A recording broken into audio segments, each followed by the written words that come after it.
Hey guys, what's up? Okay, I'm going to be explaining the Starlink connection more like for a small home expansion. Let's say you want to expand your Starlink connection around your house. Let's say you have the Starlink installed in your room and you want to be able to access it in the parlor, or it's installed in the parlor, you want to be able to access it in the room and in other places in the house, or you also want to share around your compound with your neighbors and the rest of family and friends, anyhow you want to do it. But I'm just talking about how you can expand it, more like the basic kind of expansion, not the advanced kind of it, because there are a lot of different ways you can go about this expansion thing depending on what you want, because there's the home setup, there's the medium office setup, and there's the enterprise office setup. So yeah, so I'm going to be talking about the home setup, home slash small office setup.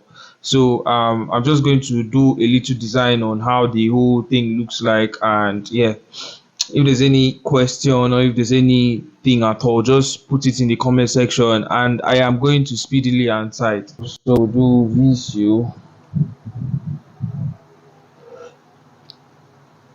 VCU and enter. So yeah, as we all know, VCU is more like a design tool.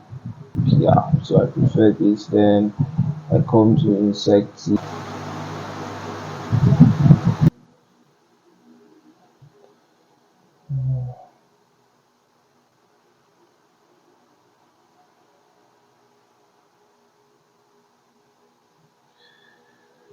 Crazy phone start 24. Okay, so yeah, we have this here.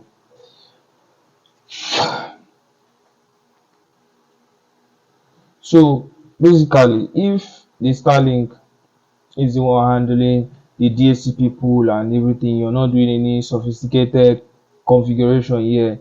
Everything here is just supposed to work as plug and play. As far as your cables line are okay, as far as the cable line is good, everything is just supposed to work here straight up. Because let's say your Starlink is issuing out 192.168, yeah, .1.1. You're starting out at .1.1. It will now distribute its IP address. The DHCP pool is going to distribute the IP address across the AP1, AP2, and whoever is connecting to it. Yeah.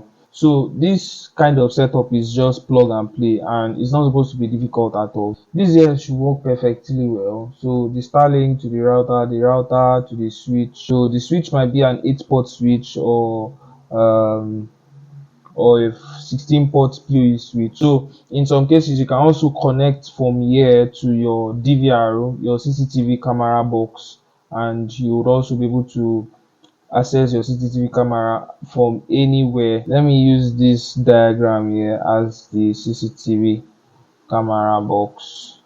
Let me use this as the DVR.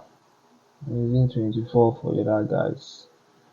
So we can now connect the DVR to this guy just for internet access.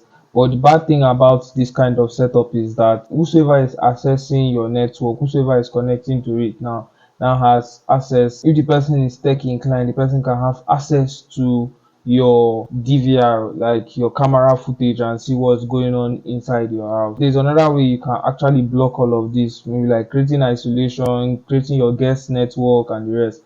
Yeah, if you're using the Starlink straight up router, you won't be able to do all of that. But if you're using a third party router, maybe a TP-Link, D-Link, or yeah, any of these sophisticated router, you'll be able to create the guest network and do the proper isolation so that a guest will not be able to access your internal network. So thank you for watching, and I would see you on the next video. Just stay tuned, and we're going to be dropping more videos like this.